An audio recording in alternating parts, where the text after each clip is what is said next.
venais rendre visite à ma belle-mère qui habite là, j'ai vu en vente et j'ai eu le coup de cœur pour l'appartement. Donc c'est mon premier achat et c'est la première visite que j'ai faite. Je passais souvent en train en allant à Versailles devant la résidence, donc je la connaissais déjà visuellement. C'était une évidence, c'était ici. Numéro 7 en plus, c'était mon chiffre bonheur. Donc ça s'est fait tout seul. Bon, bah voilà, on signe, on a eu le choix et on s'est vite décidé, on s'est positionné, voilà, on a acheté comme ça. Avec mon mari, on a loué un 2 pièces ici, jeune marié. Après, on a loué un 3 pièces de l'autre côté. Et puis, on a fini par pouvoir acheter notre 3 pièces actuelle. Voilà. En général, quand on habite ici, on y reste. Après l'épidémie de choléra de 1832 et le constat du nombre d'habitats insalubres dans Paris, l'Office public d'habitation à Bon Marché est créé en 1914 afin de loger les classes ouvrières dignement en leur donnant accès à l'éducation et à l'hygiène. Les HBM, construits sur l'emprise des anciennes fortifications de Paris, connaissent un grand succès qui pousse au développement de logements pour les classes moyennes hors de la capitale. Les logements doivent désormais répondre à des demandes quantitatives, mais aussi qualitatives. Ces nouveaux logements s'implantent en banlieue, dans des environnements verdoyants, le long des voies de chemin de fer. Alors il y a 10 bâtiments de 5 étages et un bâtiment de 4 étages. Voilà. Mais bon, c'est vrai que c'est bien réparti. Au début, on était un peu perdus, mais bon, là... L'implantation des HBM sur des parcelles non urbanisées permet de libérer les compositions architecturales et d'appliquer les théories hygiénistes et urbaines d'Adolphe-Augustin Rey. Les bâtiments se développent en ruban ou en peigne autour de cours plantées. Ils font 6 à 7 étages et sont de faible épaisseur, ce qui permet d'y installer des appartements traversants, bien éclairés et que l'on peut aérer facilement. L'usage constructif et en façade de matériaux nouveaux comme la brique et le béton rend les HBM très reconnaissables par leur écriture architecturale. La résidence Sully-Vauban, construite en 1932 par l'architecte Julien Helot, s'inscrit parfaitement dans cette lignée avec un langage art déco. C'est bien parce qu'on a tout à proximité. On a tout ce qui est les courses, la boulangerie, la pharmacie, les médecins, la forêt à 5 minutes. 5 minutes Non, franchement, non, c'est bien. C'est calme. On entend le clocher. Ça aussi, c'est bien. Quand vous arrivez de Montparnasse et que vous sortez du train ici, vous sentez tout de suite la qualité d'air qui est beaucoup plus agréable et je pense que ça détend énormément les gens. Et c'est comme ça aussi que j'ai un peu découvert Viroflay et surtout le quartier du village. Enfin, on est près de la forêt, de la nature, en même temps on est près des transports en commun. On travaille tous les deux sur Paris, le petit va à la crèche sur Paris, donc c'est quand même très très pratique d'avoir en plus plusieurs lignes de transport. Comme ça, quand il y en a qui sont en grève, on peut prendre les autres. La forêt, les bois, ça c'est primordial. Bon, moi là où je suis, j'ai le jardin de la mairie. Alors vous imaginez quand j'ouvre mes volets, même si c'est pas très grand et que c'est un rez-de-chaussée, c'est extraordinaire, quoi. Puis je sais qu'ils vont pas construire en face, quoi. Le parc, ils vont garder. Je sais que quand des fois je prends mon repas et le soir je l'ouvre, je ferme pas tout de suite mes volets et que je vois la pleine lune à travers les arbres, c'est irremplaçable. Les désagréments de la ville, nous les connaissons tous pour les avoir supportés. Le bruit, la poussière, les mauvaises odeurs, l'air vicié par la cheminée de l'usine voisine, la proximité d'industries dont l'incessant va-et-vient trouble le repos et la tranquillité. Mais habiter Viroflay, c'est supprimer d'un coup tous ses ennuis et rendre son habitation plus accueillante, c'est se décharger de tous les petits soucis de la vie domestique. Un gardien veille jour et nuit. L'été, la fenêtre ouverte sur un magnifique panorama vous dispense à plein poumon l'air pur des forêts environnantes. Enfin, on a à sa porte tous les commerces de première nécessité. Le programme avait été vendu comme une vie au vert, loin de Paris, parce qu'il ne faut pas oublier que dans les années 30, Paris était très noir, très pollué. C'était la manière de se retirer au vert, dans un building bourgeois justement qu'on peut retrouver dans Paris, mais hors les murs de Paris, au vert, à la campagne. Et Viroflay était très recherché à l'époque, d'où les publicités. L'architecture du bâtiment lui-même, il n'a pas vraiment beaucoup changé. Surtout justement avec le fait que nous avons restitué les mosaïques pour donner ce côté. On avait encore les grandes jarres d'origine, nous avons les jardins. Normalement, vous retrouvez des photos de l'époque, ça n'a pas vraiment beaucoup changé. Vous savez qu'il y a de Art Deco aux États-Unis, mais c'est pas pareil. C'est beaucoup moins esthétique.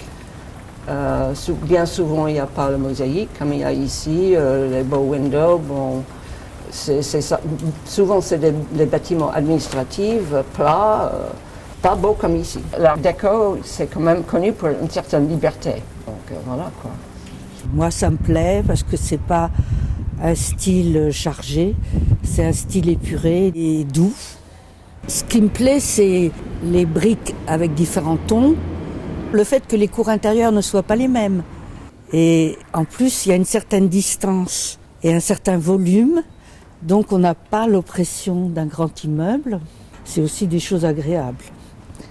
La transparence sur les cours depuis la rue et le dessin des jardins de la résidence présentent à petite échelle les caractéristiques d'une cité-jardin. Ce modèle, issu d'Angleterre, vient compléter celui des habitations à bon marché en développant le caractère paysager et constitué de véritables quartiers à l'échelle des banlieues. On cherche ainsi à lier les avantages de la ville à ceux de la campagne. C'est côté aussi décor de cinéma. C'est quand même des jardins très bien tenus, les pelouses sont interdites, il y a des fleurs quasiment toute l'année. C'est plaisant aussi, je pense, déjà visuellement. On vient d'instaurer un jardin, donc j'ai demandé à partager un petit bout avec quelqu'un, même si j'ai ma terrasse, parce que c'est amusant de partager. Et puis actuellement, on a des gardiens qui peaufinent le jardin, qui sont très attentifs. Les poubelles, vous les lavez à chaque fois? Ça dépend. Mais vous savez comment on est? C'est chiant. Il faudra que vous montrez au remplaçant. Comment ça, la poubelle ou pas? Tout ce qu'il y a à faire, c'est nous. Tout ce que vous voyez, extérieur, intérieur, c'est nous. Bonjour. Bonjour madame. On sent qu'il y a beaucoup de nouveaux couples, de jeunes couples qui s'installent de plus en plus. Parce qu'il y a en tout cas, il y a beaucoup de turnover et avec de jeunes familles, des enfants en bas âge, c'est assez vivant et dynamique et c'est très agréable. Il y a une fête des voisins bientôt en plus. On va peut-être rencontrer d'autres familles. Buongiorno Bellina. Et on se connaît, il y a une amitié, plus qu'un voisinage. La résidence possède un foisonnement de détails, où l'architecte a laissé libre cours aux ferronniers, vitraillistes, menuisiers, carreleurs, céramistes. Et c'est bien là la spécificité de l'architecture art déco. Des formes simples et géométriques, l'usage des nouveaux matériaux et la part belle à l'artisanat au service d'une esthétique épurée. Il faut savoir qu'à la même époque se côtoient de nombreux mouvements architecturaux. On construit encore des bâtiments néoclassiques, mais c'est aussi le développement de l'art nouveau, et plus tard du purisme et de l'architecture moderne que portera Le Corbusier.